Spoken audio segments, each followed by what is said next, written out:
नमस्कार साथियों, good evening साथियों। अगर आप लोग इस चैनल पर पहली बार विजिट कर रहे हैं तो आप लोग सब्सक्राइब और बेल आइकन दबाना बिल्कुल ना भूलिए। आपका अपना YouTube channel target with Rohit. ठीक है, आज का हमारा टॉपिक है संस्थागत नियोजन एवं प्रबंधन। डीएलएड फोर्थ सेमेस्टर का सेकंड पेपर का पहला चैप्टर विथ 30 क्वेश्चन के साथ में 30 क्वेश्चन के साथ में आपको पूरा कंटेंट, चैप्टर का पूरा कंटेंट उसके साथ में 30 क्वेश्चन आपके साथ मैं देने वाला हूँ। ठीक है, चलिए देखिए, पहला क्वेश्चन हमारा है पहला टॉपिक है संस्थागत नियोजन एवं प्रबंधन।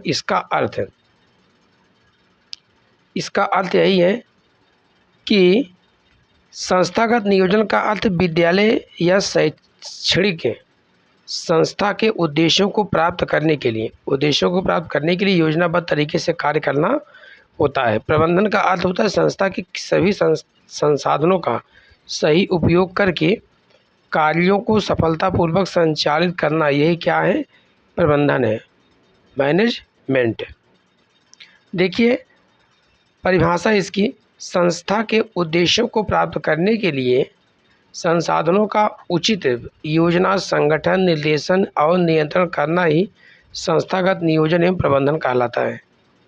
उद्देश्य क्या आता है? उद्देश्य इनका है विद्यालय कार्यों को व्यवस्थित करना। जो विद्यालय के समस्त कार्य हैं उनको क्या करना? व्यवस्थित करना। शिक्षा की गुणवत्ता को बढ़ाना, अच्छे क्वालिटी के टीचर रखना, संसाधनों का सही उपयोग करना, जितने भी टीएलएम हैं उन टीएलएमओं का सही तरीके से उपयोग करना, छात्रों के सर्वांगीण विकास को बढ़ावा देना। छात्रों के सर्वांगीण विकास को क्या करना? बढ़ावा देना। अब देखिए आवश्यकता में क्या है? विद्यालय कार्यों, पहला पॉइंट है विद्यालय के कार्यों को व्यवस्थित करने के लिए विद्यालय के जितने कार्य हैं उनको क्या करना है? व्यवस्थित करना है।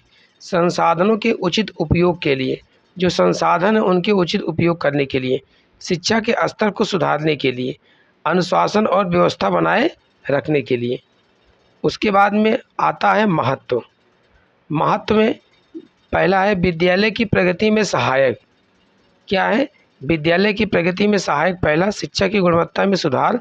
दूसरा है संसाधनों का सही उपयोग। तीसरा है छात्रों के विकास में सहायता।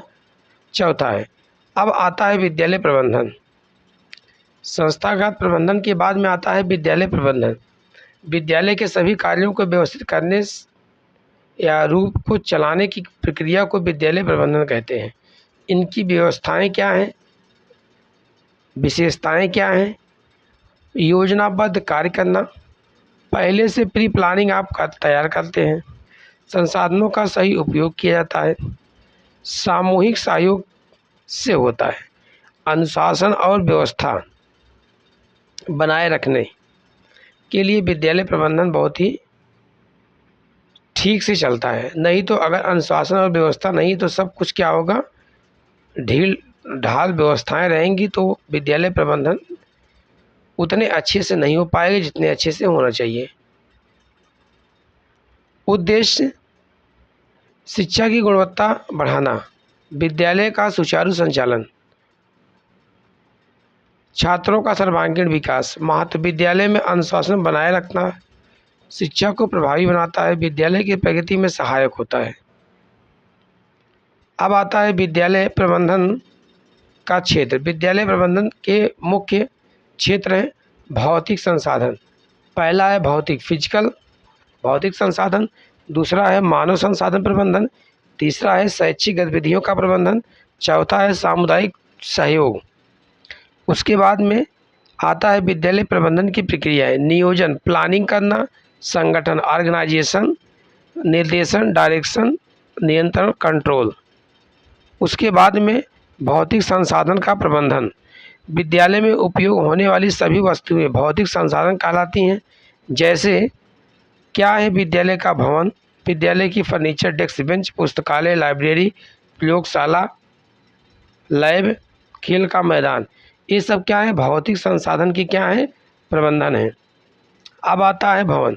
भवन का स्थान, विद्यालय का भवन ऐसे स्थान पर होना चाहिए कि जहाँ पर बहुत अच्छी व्यवस्था मुहैया हो, जैसे साफ सफाई, अच्छा वातावरण, शांत वातावरण हो, स्वच्छ हो। इस तरीके से विद्यालय का भवन ऐसे स्थानों पर होना चाहिए। यातायात की सुविधा क्या है? यातायात की सुविधा, सुरक्षित स्थान, भवन का निर्माण मजबूत और सुरक्षित होना चाहिए। पर्याप्त प्रकाश और हवा हो, अच्छी खिड़कियां हो, अच्छे उजाला हो, मतलब रोशनदान अच्छे हों। पर्याप्त कक्ष हो, कक्ष की संख्या मानक के अनुसार होनी चाहिए। भवन का स्वरूप ठीक होना चाहिए, आकर्षक और सुंदर होना चाहिए।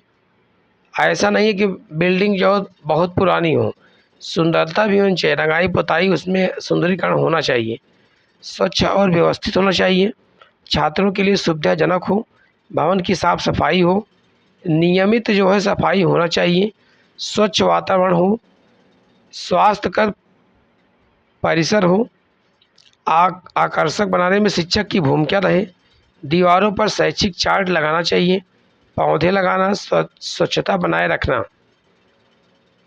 ये सब गतिविधियां होनी चाहिए। फर्नीचर, विद्यालय में छात्रों और शिक्षकों को बैठने को पढ़ाने के लिए उपयोग की जाने वाली वस्तुएं फर्नीचर कहलाती हैं। जैसे उदाहरण में डेस्क, कुर्सी, मेज, ब्लैक बोर्ड, ये सब क्या हैं? विद्यालय के बैठने और पढ़ाने के उपयोग की जाने वाली वस्तु क्या है? ये सब फर्नीचर के अंतर्गत आएंगी। उसके बाद में आता है शौचालय। विद्यालय में स्वच्छ और पर्याप्त शौचालय होना चाहिए। महत्व, स्वास्थ्य की दृष्टि से आवश्यक हो, स्वच्छता बनाए रखने में सहायक हो। ऐसा नहीं है कि शौचालय है, ताला लगा है, बहुत गंदगियां हैं, इस तरीके से नहीं होना चाहिए। स्वच्छता जरूर होनी चाहिए। ठीक है। अब आता है पुस्तकालय, लाइब्रेरी। पुस्तकालय के उद्देश्य छात्रों में पढ़ने की आदत विकसित करना, ज्ञान बढ़ाना, स्वाध्याय को प्रोत्साहित करना। पुस्तकालय का संगठन, पुस्तकों का वर्गीकरण, रजिस्टर का रखरखाव होना चाहिए, पुस्तक वितरण व्यवस्था होनी चाहिए। विद्यालय में पुस्तकालय के कार्य ऐसे नहीं है कि जो मन कहे वो किताब उठा ले जाओ, जो मन कहे वो कर लो, ऐसे नहीं, सब व्यवस्थित तरीके से। विद्यालय में पुस्तकों के कार्य, छात्रों को पुस्तकें उपलब्ध कराना, जिस बच्चे को जो किताब की ज़रूरत है वही देना चाहिए। ज्ञान का विस्तार करना, पढ़ने की रुचि विकसित करना, पुस्तकालय का महत्व, ज्ञान का भंडार, स्वाध्याय की आदत विकसित करना, छात्रों की बौद्धिक क्षमता बढ़ाता है। अब आता है हमारा लाइब्रेरी की बात में लैब, प्रयोगशाला। प्रयोगशाला का महत्व, प्रयोग द्वारा सीखने में सहायता, मतलब जो आप प्रैक्टिकल किए हो उसमें सहायता मिलनी चाहिए। वैज्ञानिक सोच का विकास होना चाहिए, विषय को स्पष्ट समझने में मदद होनी चाहिए। विद्यालय का मतलब प्रयोगशाला का जो नियोजन होगा वह अच्छा होना चाहिए, आवश्यक उपकरण उपलब्ध होना चाहिए, सुरक्षा व्यवस्था होनी चाहिए, पर्याप्त स्थान होना चाहिए। ये नहीं है कि छोटा सा है, 10 बाई 10 के रूप में लैब नहीं बनता है, बड़े बड़े हाल होने चाहिए। खेलने का मैदान, विद्यालय में खेल मैदान की व्यवस्था हो, पर्याप्त स्थान हो, सुरक्षित मैदान हो, खेल सामग्री की व्यवस्था हो। जो खेलने वाली सामग्री हैं, football, volleyball, badminton, bat ball, गेंद, इन सब व्यवस्थाएं होनी चाहिए। खेल मैदान का महत्व हो, शारीरिक विकास होता है, टीम भावना का विकास होता है, अनुशासन और नेतृत्व क्षमता का विकास बढ़ता है। इस तरीके से मानव संसाधन का प्रबंधन, विद्यालय में कार्य करने वाले सभी लोग मानव संसाधन कहलाते हैं। जैसे प्राचार्य, शिक्षक, छात्र, समुदाय, आवश्यकता और विद्यालय संचालन के लिए क्या क्या जरूरत पड़ती है, तो यह सब क्या है, मानव संसाधन के अंतर्गत आएंगे। चलिए, शिक्षा की गुणवत्ता सुधारने के लिए प्रभाव, शिक्षा का स्तर बढ़ता है, विद्यालय का विकास होता है। अगर अच्छी गुणवत्ता होगी तो शिक्षा का स्तर बदलेगा, जो एजुकेशन का लेवल है वो बहुत अच्छा होगा। अब विद्यालय का क्या होगा, डेवलपमेंट होगा। विद्यालय के प्रमुख व्यक्ति आता है प्राचार्य। विद्यालय का प्रमुख व्यक्ति प्रिंसिपल होता है, जो प्राचार्य विद्यालय का प्रमुख अधिकारी होता है। कार्य विद्यालय का संचालन करना, अनुशासन बनाए रखना, शिक्षकों का मार्गदर्शन देना। अनुशासन को बनाए रखने का दायित्व किसके पास है, प्रिंसिपल के पास। विद्यालय का संचालन कौन करता है, प्रिंसिपल। शिक्षकों को गाइड कौन करता है, प्रिंसिपल करता है। उसके बाद अध्यापक शिक्षा प्रदान करने वाला व्यक्ति होता है। कार्य इनके छात्रों को पढ़ाना, चरित्र निर्माण करना, मार्गदर्शन देना। छात्र विद्यालय का मुख्य केंद्र कौन माना जाता है, तो क्या होता है विद्यालय का मुख्य केंद्र, छात्र। समुदाय समाज के लोग जो विद्यालय के विकास में सहयोग करते हैं। अब आता है ग्राम शिक्षा समिति। ग्राम शिक्षा समिति उद्देश्य विद्यालय के विकास में सहयोग, शिक्षा का प्रसार।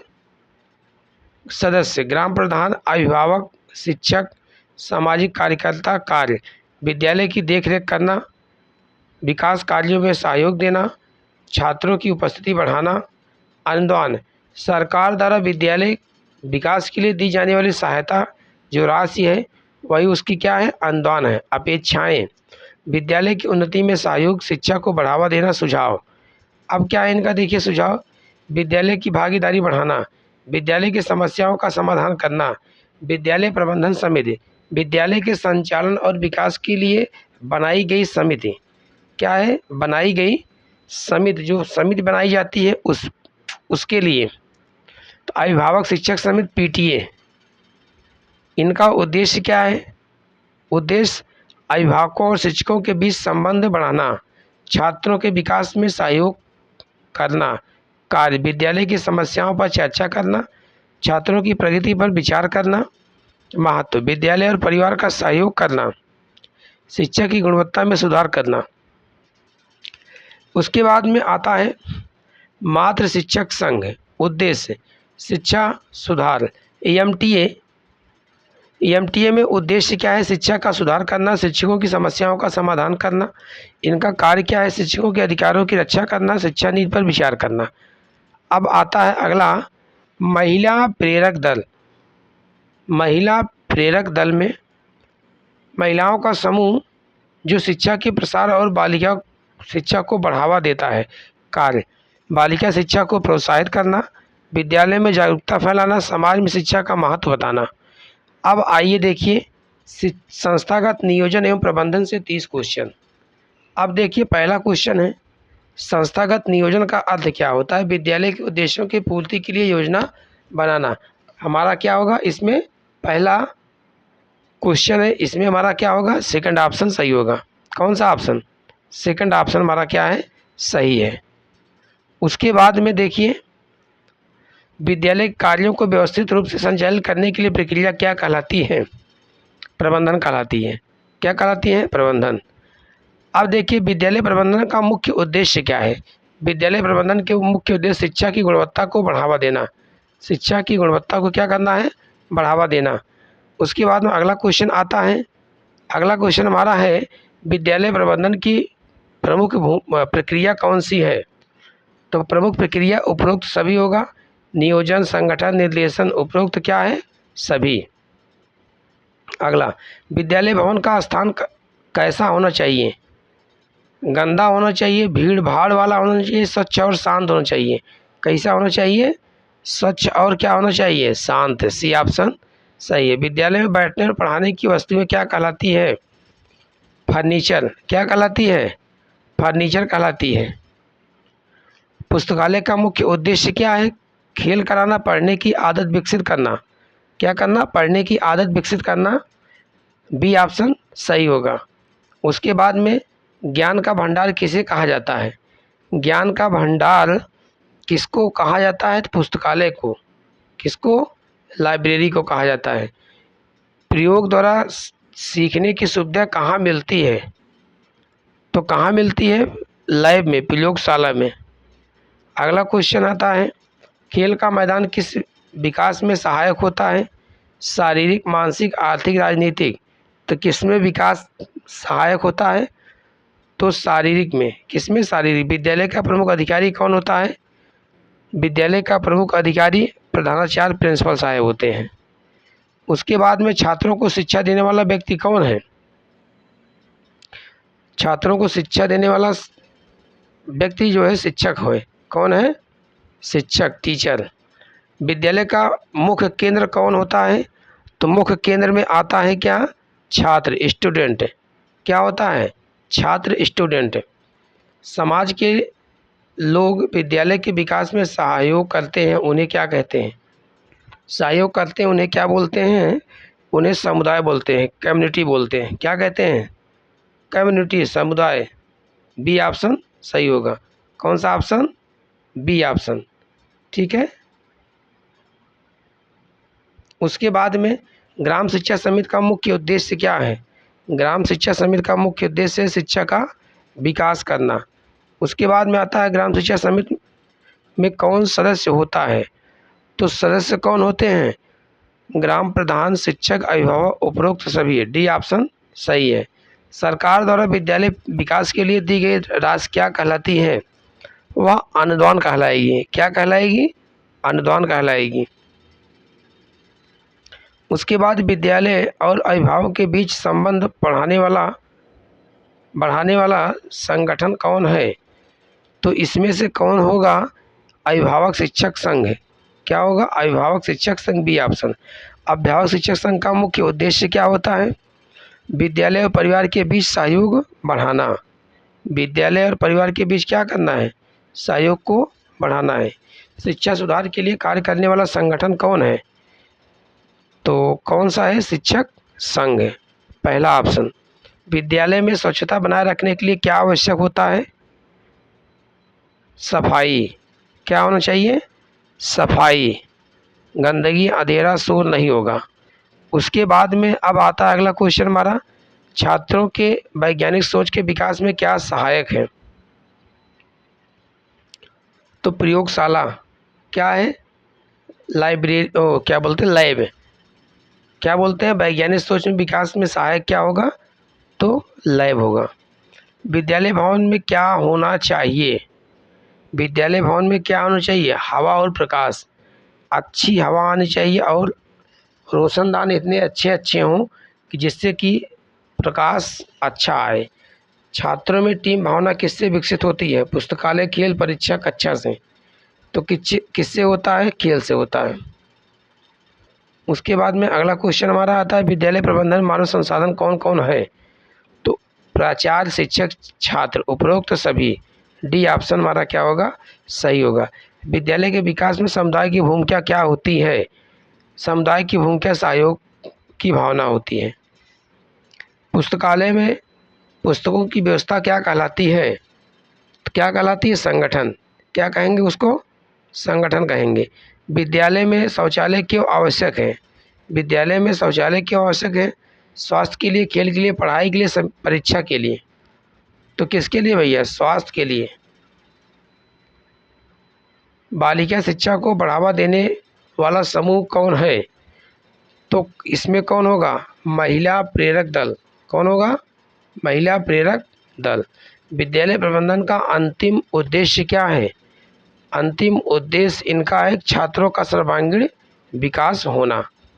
इस तरीके से साथी हमारा आपका यह पूरा चैप्टर कंप्लीट होता है और मैं आपको 30 क्वेश्चन भी करा दिया हूँ। ठीक है साथी, आप लोग अपने दोस्तों तक ज़्यादा से ज़्यादा शेयर करने का प्रयास कीजिए साथी। बहुत ही इम्पोर्टेंट क्लास चल रही है। ये समझ लीजिए कि अगर आप इसको देख कर जाएंगे तो परीक्षा हॉल में जब बैठेंगे DLED 4th सेमेस्टर की, तो एक एक क्वेश्चन आपको साथी देखिएगा, नज़र दिखेगा। मैंने इनके महत्व, उद्देश्य, कार्य, हर चीज़ मैंने आपको कंप्लीट एकदम अच्छे व्यवस्थित तरीके से बता दिया। विद्यालय के फर्नीचर, मैदान, संसाधन जितने थे, प्रबंधन, सब कुछ ख़त्म कर दिया और इससे 30 क्वेश्चन में इम्पॉर्टेंट करार भी दिया। ठीक है साथी, आज की क्लास यहीं तक। बहुत बहुत धन्यवाद। All the best. जय हिंद, जय भारत।